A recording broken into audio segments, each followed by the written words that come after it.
Olá!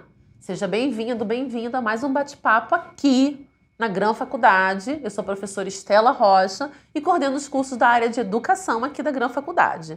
Bom, você já deve estar me acompanhando aqui no nosso canal, né? Acho tão bonitinho falar no nosso canal. Eu tô aqui nessa bancada linda aqui do Grã. Mas qual é o nosso bate-papo de hoje? Eu estou aqui trabalhando a série O que faz um professor.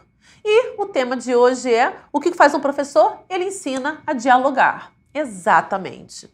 Bom, já venho falando para vocês aqui que o nosso patrono da educação, Paulo Freire, era um dos grandes defensores do diálogo e é ele que tem inspirado a nossa série. E foi de lá que veio o tema de hoje, ensinar a dialogar.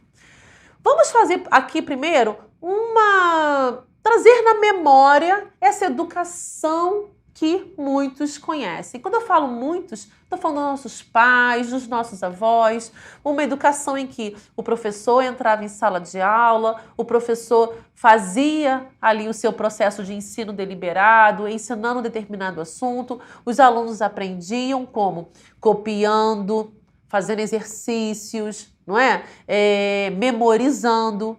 Era mais um processo de cópia do que de fato de memorização, de reprodução, do que um processo de aprendizagem. Hoje, a psicologia da aprendizagem, a psicologia do desenvolvimento apontam, né, para os educadores que a educação anterior era muito mais uma educação mecânica do que, de fato, uma educação que ensinasse uma formação mais crítica, até porque eram outros processos de ensino.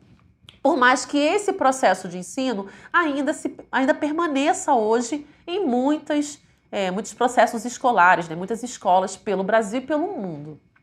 E eu não estou aqui questionando esse processo escolar. Eu estou dizendo que há outras metodologias, há outras possibilidades quando a gente fala de ensino e eu falo de aprendizagem, já que é o outro que aprende. Dentro desse desenho, falar em ensinar o diálogo para Paulo Freire, e aí ele começa todo o seu estudo ali a partir da década de 60, e ele vai dizendo que é no momento em que eu dialogo, em que eu falo, em que eu coloco o que eu estou pensando ou o que eu pensei sobre algo, é que eu consigo, de fato, organizar o meu pensamento. Exatamente.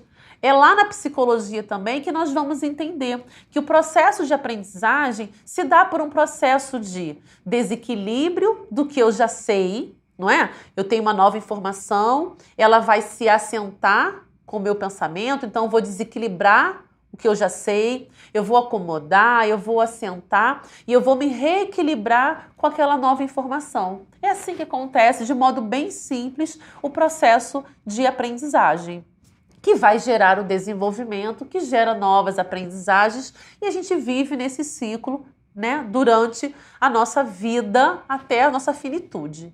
Entretanto, quando eu estou falando do diálogo, que era algo que era defendido pelo Paulo Freire, era por uma educação em que não fosse só o professor que fala e o aluno que escuta.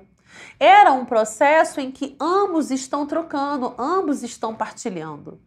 Quando vamos estudar as propostas pedagógicas do Paulo Freire, principalmente quando ele fala ali da educação de jovens e adultos, do processo de alfabetização, em que ele reconhece que esse jovem e adulto já vive num mundo em que tem códigos, em que ele já faz algumas leituras de mundo, e aquilo se faz presente no seu dia a dia, em que a aprendizagem, para que ela possa ser significativa para aquele jovem adulto, ela precisa partir do mundo em que ele vive. Ele está falando sim de uma educação dialógica, em que o outro precisa falar, precisa colocar em prática o que ele já vivencia. E ele traz aquilo para a sala de aula.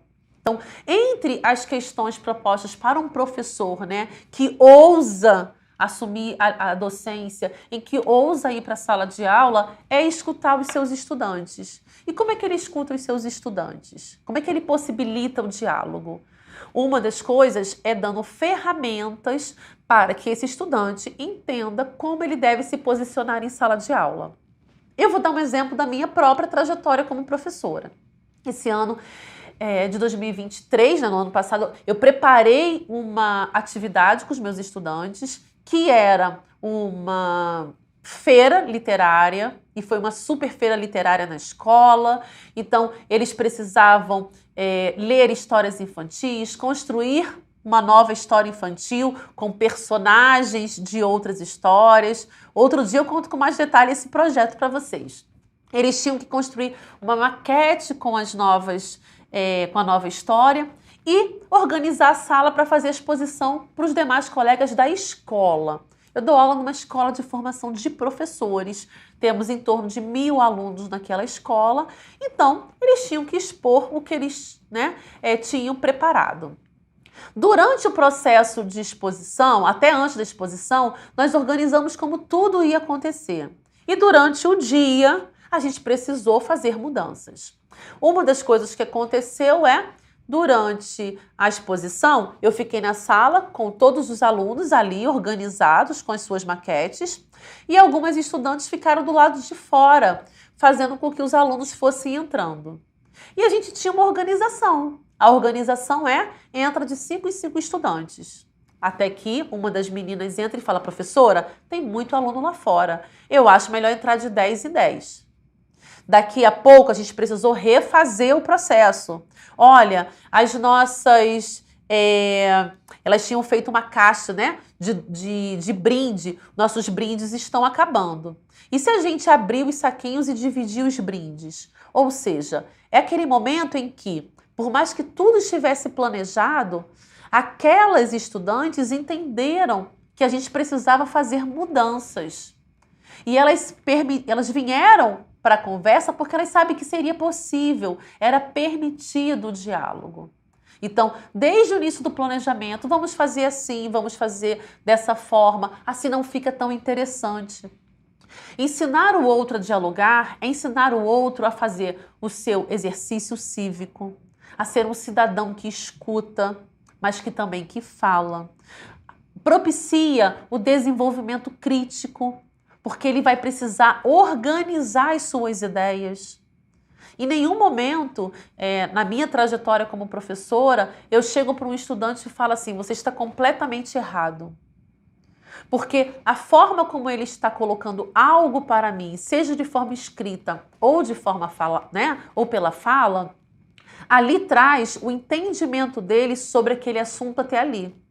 Se é algo que eu ensinei em sala, que de forma deliberada eu apresentei para ele, eu falo para ele assim: mas você, por exemplo, você trouxe para essa sua resposta isso que a gente já tinha visto? Não, não vi. E se você voltar e revisar esse conteúdo? Você também já tinha lido sobre aquilo? Porque ele pode não ter ainda entendido, pode nem ter estudado, mas ele pode não ter entendido da forma como eu expliquei.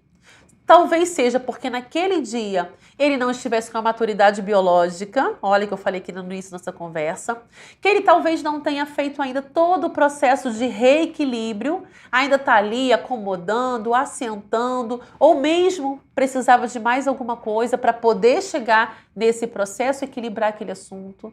Então, tem vários elementos que influenciam no processo de desenvolvimento de meninos e meninas. Então, o diálogo, para nós educadores, é o momento em que ele consegue organizar o pensamento dele, porque ele precisa externar aquilo. É igual o momento da avaliação escrita. Professora, a gente ainda precisa de prova? Prova é importante? Olha, como professora, eu defendo o registro. O estudante precisa registrar o seu entendimento. Porque no momento em que ele registra, ele precisa atingir camadas superiores do desenvolvimento dele para organizar aquele pensamento. Se eu quero escrever uma frase, dependendo da faixa etária ou da etapa de escolarização, ele vai precisar pensar nos conectivos, no pronome, no verbo, no sujeito, qual o ponto que ele vai utilizar. Então isso mostra que ele já está num nível de desenvolvimento mais adiantado. Então eu defendo. Eu não defendo apenas a prova como elemento avaliativo. Ele pode também organizar como uma fala. Hoje vivemos um mundo em que a expressão é tudo. Eu posso me expressar com o rosto, mas eu também preciso organizar minha fala.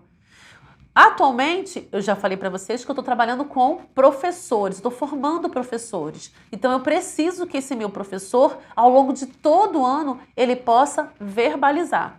E ele verbaliza como? Fazendo exercícios de dar aula na sala para os colegas. Professora, mas eu tenho vergonha.